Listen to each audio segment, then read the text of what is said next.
Influencers claim seed oils are quietly damaging your health. But what does the evidence actually say? Here at Uninfluenced Labs, we break down the claim, what the studies show, and what actually helps. Without the hype, no scare tactics, just evidence, translated. And today, we're asking a simple question that's anything but simple. The claim goes something like this. Seed oils, things like canola, soybean, sunflower, and corn oil, are framed as modern industrial fats that our bodies supposedly aren't designed to handle. Online, they're often blamed for inflammation, hormone disruption, metabolic disease, even chronic illness. The story is usually that we didn't eat these oils historically, consumption went up, and health declined. So, the oils must be the problem. It's a clean narrative, and clean narratives are powerful. There's also a scientific-sounding layer. Seed oils are high in omega-6 fats. Omega-6s are involved in inflammatory pathways. So the leap becomes, more seed oils equals more inflammation. Add in words like processed, oxidized, or industrial, and it starts to feel intuitive. If something is everywhere and sounds artificial, it's easy to suspect it's harmful. And to be fair, people aren't wrong for questioning it. Food trends have shifted dramatically. Ultra-processed foods are common. Trust in institutions is low. Skepticism feels rational, but intuitive stories aren't the same thing as evidence. And that's where this claim gets interesting. Why are seed oils bad? Well, first let's see what they're at. Everything. That's extremely complex. Take a bunch of tiny seeds, put them in a massive machine. One, the truth about seed oils. They're bad for you. You should avoid them. They have like They're essentially just one of the worst ingredients that's in. This idea spread because it simplifies a complicated problem. Chronic disease has many causes, but one villain feels easier to grasp. There's also a sense of control baked into it. Avoid this one thing and you're safer. And finally, it fits perfectly into short-form content. Bold claims, clear villains, quick fixes. Nuance doesn't travel as fast. When researchers actually study seed oils, the picture looks very different. Most of the data we have comes from large population studies and controlled feeding trials.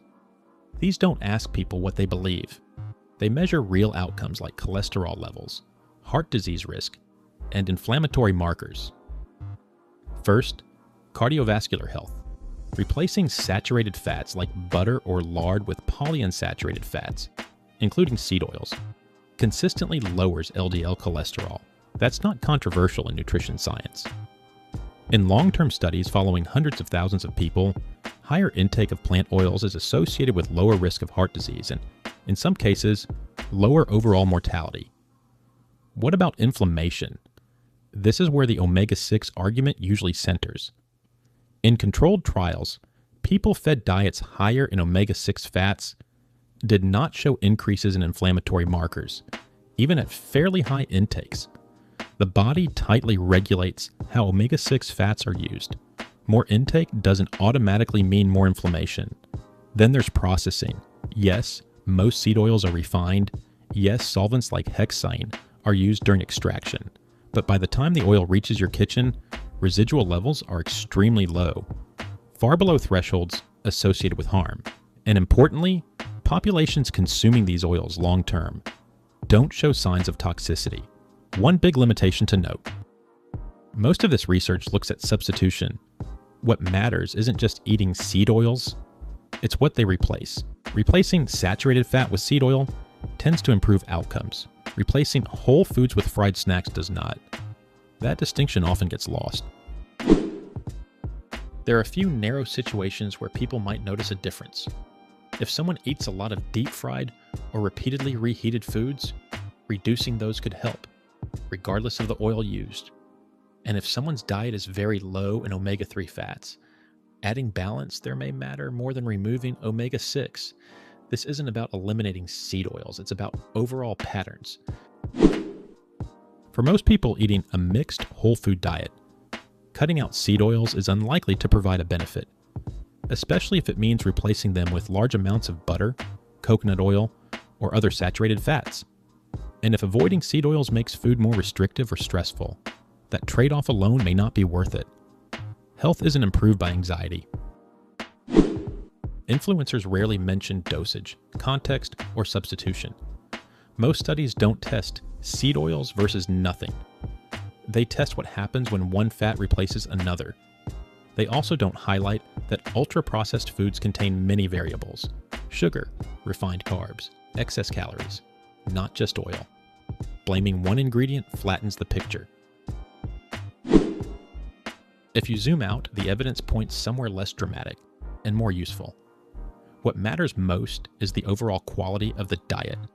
Whole foods, adequate protein, fiber, micronutrients, using oils, seed oils included, to cook vegetables, grains, and lean protein supports that pattern. It also helps to avoid repeatedly overheating oils and reusing them for frying, fresh oil, moderate heat, simple cooking methods. Balancing fats matters too. That means adding omega-3 sources like fish, flax, or chia, not obsessively removing omega-6. Practical tools can help. Things like nonstick cookware, oil misters, or air fryers make it easier to cook with less oil overall. None of these are magic. They just support habits that compound. So, are seed oils actually unhealthy? Based on current evidence, no. For most people, they're neutral to beneficial when used appropriately. The bigger issue isn't seed oils themselves. It's the quality and context of the diet they're part of. This isn't medical advice. It's evidence translated. If you want more calm, research-driven breakdowns like this, subscribe. Rancid seed oils are more dangerous than smoking. 20 to 25 French fries were equivalent to 20 to 25 tobacco cigarettes smoked with the amount of aldehydes produced. Essentially, one French fry fried in vegetable oil is one tobacco cigarette smoked.